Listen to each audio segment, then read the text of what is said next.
You do not build a fighter plane that big. That was the rule. Everyone knew it. Fighters were supposed to be light, sleek, elegant machines. They were meant to turn tightly, climb fast, and dance through the sky like fencers. Size meant death. Weight meant weakness.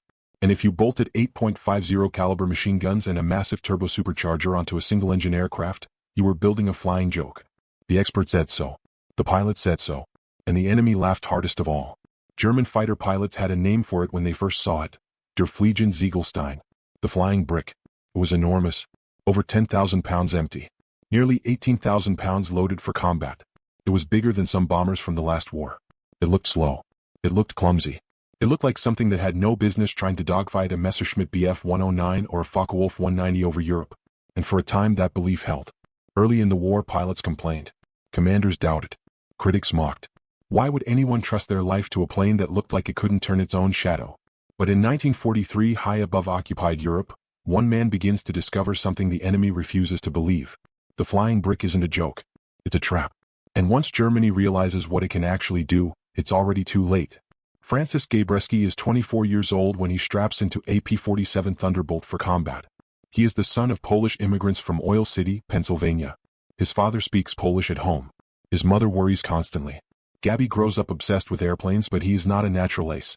He washes out of flight training once. He has to fight his way back in. What sets him apart isn't talent alone. It's stubbornness. By 1942, Gabreski is assigned to the 56th Fighter Group, flying a brand new aircraft most pilots don't trust. The Republic P-47 Thunderbolt is unlike anything else in the sky. It has a massive radial engine with 2,000 horsepower. A turbo-supercharger the size of a bathtub buried in its belly. 8 machine guns. An armor plating that makes it feel more like a tank than a plane. Pilots call it ugly. They call it heavy. They call it slow. Gabreski listens. Then he flies. And slowly, painfully, through trial and error, he begins to understand what this aircraft really is. The war around him is turning desperate. By 1943, the U.S. Army Air Forces are sending daylight bombers deep into Germany. B-17s and B-24s fly in tight formations, slow and vulnerable, trying to smash the Reich's factories. The cost is horrific. On missions like Schweinfurt and Regensburg, entire bomber groups are shredded. Crews die by the hundreds. The bombers need escorts. But escorts that can't stay with them long enough are useless. The P-47, with its range limitations and bulk, doesn't look like the answer. German pilots believe the Americans are outmatched. Luftwaffe aces have years of experience. They know their skies. They choose when to fight. And when they see the Thunderbolt climbing to meet them, they smile. Gabreski does not. Because he has discovered something others haven't. The P-47 doesn't need to turn like a Messerschmitt. It needs to fall like a hammer. And soon he is going to prove it, one kill at a time. The air is thin at 30,000 feet. Your oxygen mask presses tight against your face. Your breath sounds loud inside your helmet. The engine in front of you roars like an industrial furnace, steady and unbreakable. The P-47 vibrates, not delicately but with brute force. Gabreski scans the sky. Contrails. High above. German fighters.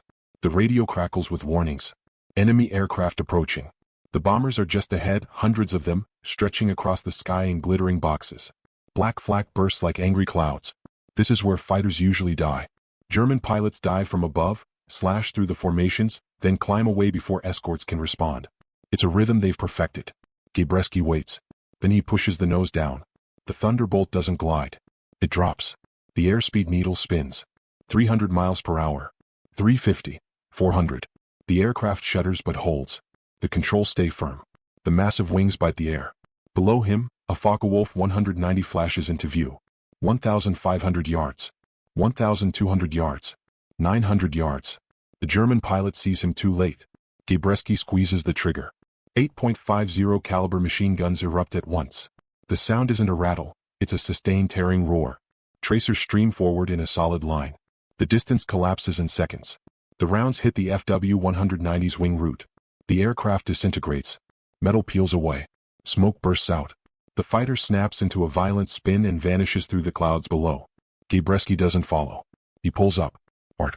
The Thunderbolt groans under the strain. G-forces crush him into the seat. The altimeter spins backward as he climbs away, engine still roaring, still strong. This is the secret. The P-47 cannot turn with German fighters. But it can dive faster than anything in the sky. And more importantly, it can survive the dive back out. German pilots try to follow. They can't.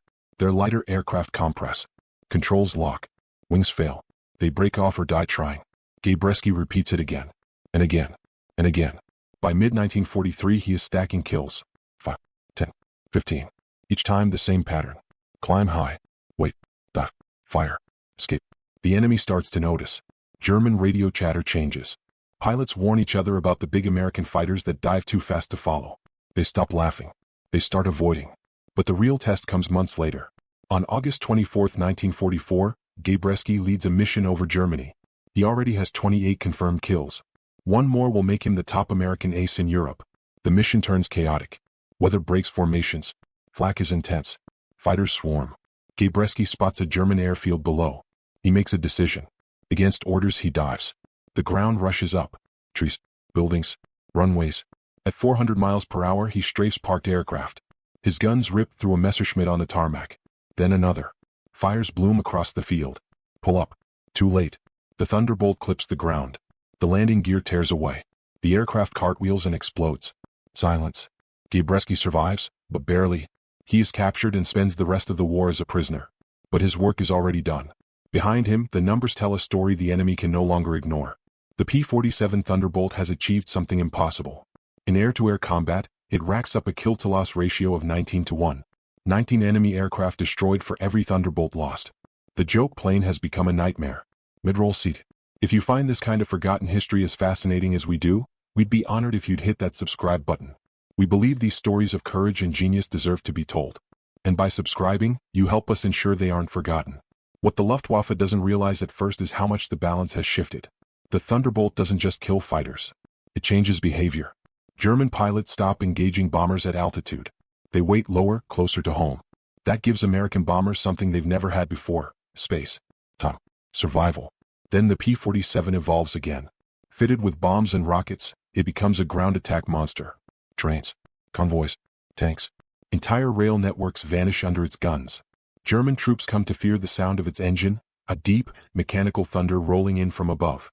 They call it Der Schwarze Tod, the Black Death. Factories fall silent. Supply lines collapse. Armored units arrive late, or not at all. What they didn't know was that the plane they dismissed as worthless would end up flying more sorties than almost any other American fighter in Europe. Over 746,000 missions. Over 86,000 rail cars destroyed. And thousands of pilots brought home alive because the Thunderbolt could absorb punishment that would tear other fighters apart. By the time Germany understands what it's facing, the air war is already lost. Francis Gabreski comes home alive. He finishes the war with 28 confirmed kills, the highest of any American pilot in the European theater. He goes on to fly again in Korea, becoming a jet ace in a second war. Few men in history ever do that. The P-47 Thunderbolt doesn't get the sleek reputation of the Mustang. It doesn't look elegant in photographs. It never stops looking big. But that was the point. It brought men home. To this day, Thunderbolt pilots talk about trust. About knowing that when everything goes wrong, when flak shreds the sky, when fighters swarm, when fuel is low, their plane will still be there. Still flying. Still fighting. If this story moved you, please hit that like button. Every click tells the algorithm this piece of history is worth remembering. We're dedicated to rescuing these forgotten stories from the archives. If you want to join us on this mission, please subscribe and turn on notifications. Where are you watching from? Drop a comment with your city or state and tell us if someone in your family served. Thank you for ensuring that Francis, Gabby, Gabreski, and the thousands of men who flew the P-47 Thunderbolt do not disappear into silence. They deserve to be remembered.